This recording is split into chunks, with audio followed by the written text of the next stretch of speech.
il faut être très clair. Quand on rentre sur le terrain, c'est avec l'intention de changer les choses. Vous avez envie de changer le monde. C'est pas changer un match, c'est changer le monde.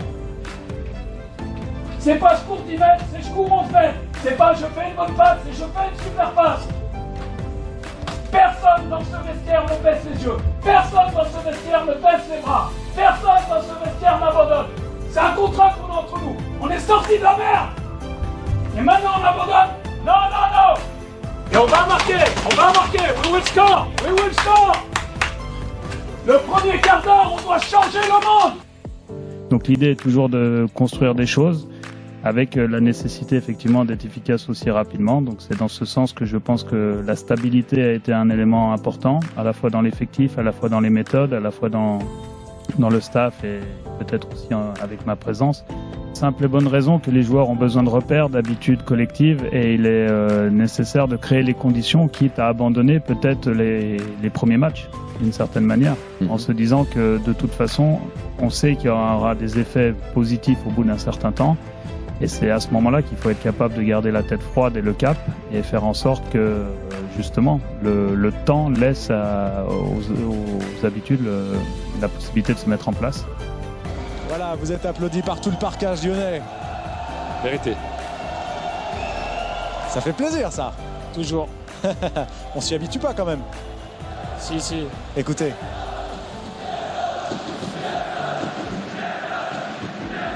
Ils sont gentils. Benoît disait c'est mérité, Pierre. Vous avez guéri cette équipe? Non, elle s'est guérie toute seule. Puisque quand on voit ce qui s'est passé ce soir, à partir du moment où on a été mené au score, que les remplaçants sont rentrés et qu'ils ont pris les choses en main pour inverser la tendance, voilà, la ressource elle est dans l'équipe en fait. Ça n'a rien à voir avec l'encadrement. Je suis très spectateur. Je pousse un peu en lecture, en recherche sur pas mal de coachs. J'aime beaucoup ce que fait Guardiola, comme beaucoup de personnes, j'imagine. Et j'aime aussi ce que fait Klopp, l'intensité qu'il arrive à mettre dans son jeu. Et pourtant, les formes de jeu sont un peu différentes. J'ai pas mal de coachs en référence et je suis, comme ils le disent tous, aussi un voleur. J'essaie de prendre des bonnes idées à gauche et à droite et de ramener ça dans notre contexte. C'est pour ça que c'était important de stabiliser à un moment donné les choses. Et la dynamique autour du club, au sein du club, en décembre 2023 et en fin mai 2024, j'ai l'impression que c'était deux clubs différents. C'est-à-dire qu'on est passé de la sinistrose à la joie, à la confiance. Et ça passait par une seule chose, c'est retravailler ensemble, avoir des résultats, reprendre la place qui est celle de ce club-là. Et puis, je pense que si tu veux maximiser tes chances de gagner les matchs, il faut créer un maximum d'opportunités. Pour ça, il faut avoir le ballon, il faut être bon dans l'utilisation du ballon, il faut être bon dans l'attaque de la profondeur, il faut être bon dans le pressing pour avoir un maximum le ballon.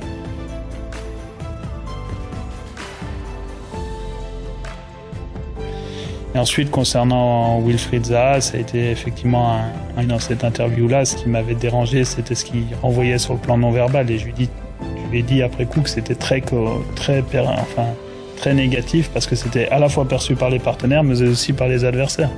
C'est-à-dire que l'adversaire voit une opportunité là-dedans d'éventuellement renverser un match. Une brèche en tout cas.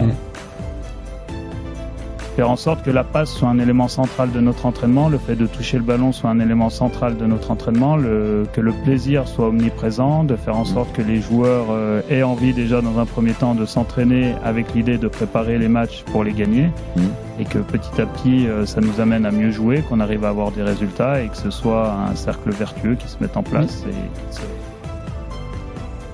Je sais que je serai un coach différent et je base mon approche sur la méthodologie d'entraînement, sur ma relation que j'entretiens avec les joueurs, sur peut-être une simplicité un peu différente et à toute épreuve.